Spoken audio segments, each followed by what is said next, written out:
Sir बिना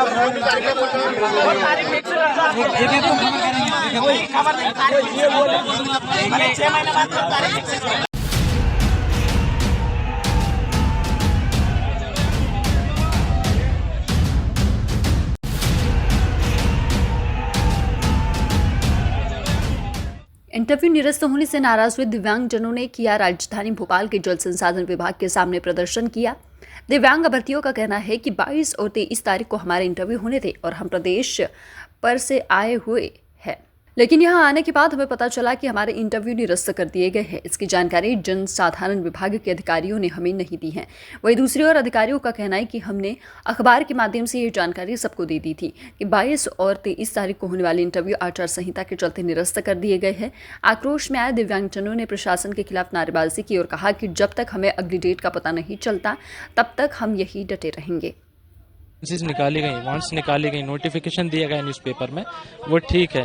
उसके according ये सभी लोग कितनी दूर से आए हैं, क्या करके आए हैं, कर्जा लेके आए हैं, घर में कितना जरूरी काम है छोड़ कर यहाँ पर आए हैं। इसके लिए हमें प्रायर नोटिफिकेशन नहीं मिला कि कैंसिल हो रहा है या पोस्टपोन्ड हो रहा है।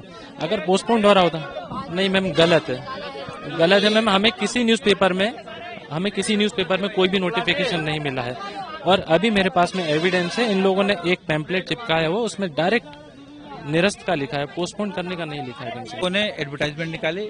मध्य प्रदेश में सारे डिपार्टमेंट में सबसे ज्यादा वैकेंसी हमारे यहाँ निकली 40 के करीब क्लास 3 की है, 40 के करीब प्यून लोगों की है, ठीक है ना। इसी बीच में आचार संहिता लग गई। आचार संहिता के बाद हमने अपने अधिकारियों से बात करी, उन्होंने कहा नहीं, आचार संहिता के बाद जब आचार संहिता खत्म हो जाएगी उसके बाद अपन फिर से बाकी इंटरव्यू या जो प्रोसीजर अपनाएंगे वो करेंगे, जो भी इंटरव्यू करेंगे वो अपन उसके बाद करेंगे, ठीक है ना। अब आचार संहिता कब खत्म होगी ये एकदम पक्का नहीं है, कब कहीं बाई इलेक्शन होंगे, कहीं कुछ होंगे, तो एक बात हो रही।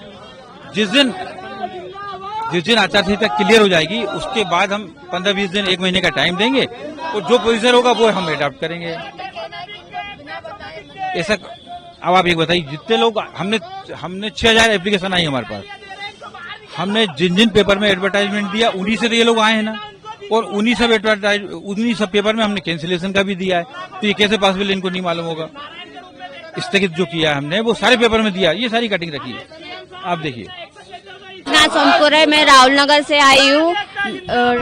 22 या 23 तारीख को ट्रेनिंग दी गई थी, वो निरस्त हो चुकी है। मेरे पति आए एक आग से और दोनों पति पत्नी विकलांग है, छोटा बच्चा घर पे छोड़ के आई हूँ।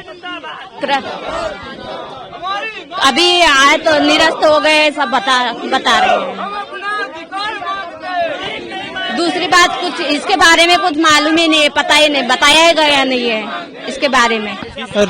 राजीव लोचन तिवारी रीवा जिले से इंटरव्यू के लिए आए हैं। 22 मार्च को फॉर्म डाले थे और यहाँ पे 22-23 अप्रैल को इंटरव्यू था, तो वहाँ से साहब ट्रेन में जगह नहीं थी तो खड़े खड़े आए हैं और टिकट कटा के यहाँ तक आए थे। तबीयत भी खराब हो गई, इसके बाद भी यहाँ तक पहुँचे। जी साहब, सुबह से आके भटक रही, लेकिन कोई सुनवाई नहीं। झूठ बोल के यहाँ क्यों बुलाया गया? अगर झूठ बोल के बुलाया गया तो हमारा किराया वापिस कर दे, हम चले जाएंगे। हमारा जितना भी पैसा बस ऑटो का सबका लगा, साहब दिलवा दीजिए, हम यहाँ चले जाएंगे। और मैं विकलांग हूँ, मेरे पास जीने कमाने कोई साधन नहीं है, तो मुझे यहाँ पे नौकरी के लिए फॉर्म भरवाया था, तो मैं भर के जमा करके आज की मुझे डेट दी थी 22 तारीख। बोला 22-23 तारीख को आइए। जब आप कह रहे आचार संहिता लगी तो आचार संहिता का आरोप तो विज्ञापन आया था ना, फिर अब आचार संहिता नहीं लगी क्या? उस वक्त तो आचार संहिता लगी थी ना, तो आचार संहिता के बाद ये निरस्त क्यों किया गया? हमको क्यों यहाँ पे परेशान कर दिया जाए? अब मुझे नौकरी चाहिए या तो ये रिजेक्ट कर दो।